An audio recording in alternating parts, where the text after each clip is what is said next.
প্রধানমন্ত্রী মহান স্বাধীনতা ও জাতীয় দিবস উপলক্ষে শুক্রবার ২৭ মার্চ রাজধানীর ইঞ্জিনিয়ার্স ইনস্টিটিউশন মিলনায়তনে বিএনপি আয়োজিত আলোচনা সভায় স্বাধীনতা ও মুক্তিযুদ্ধকে বাংলাদেশের ইতিহাসে সবচেয়ে গৌরবজনক অধ্যায় বলে অভিহিত করেছেন প্রধানমন্ত্রী তারেক রহমান। তিনি বলেন, অতীতকে ভুলে যাওয়া চলবে না, তবে অতীত নিয়ে বেশি চর্চা সামনের ভবিষ্যৎকে বাধাগ্রস্ত করতে পারে। সরকার প্রধান তার বক্তব্যের শুরুতে স্বাধীনতার ঘোষক জিয়াউর রহমানকে শ্রদ্ধার সঙ্গে স্মরণ করেন। পাশাপাশি মুক্তিযুদ্ধের ইতিহাসের সকল জাতীয় নেতৃবৃন্দের প্রতিও কৃতজ্ঞতা জানান।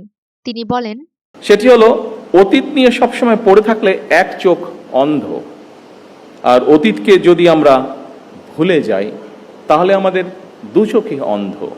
সুতরাং প্রজন্ম ধরে স্বাধীনতা এবং মুক্তিযুদ্ধের যে গৌরব গাথা তা নিয়ে আলোচনা হবে, গবেষণা চলবে এবং এটাই স্বাভাবিক ব্যাপার।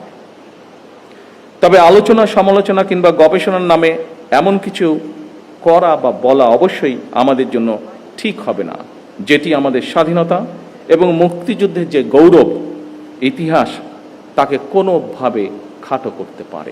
সুমাইয়া ফারাজি, দৈনিক আর নিউজ।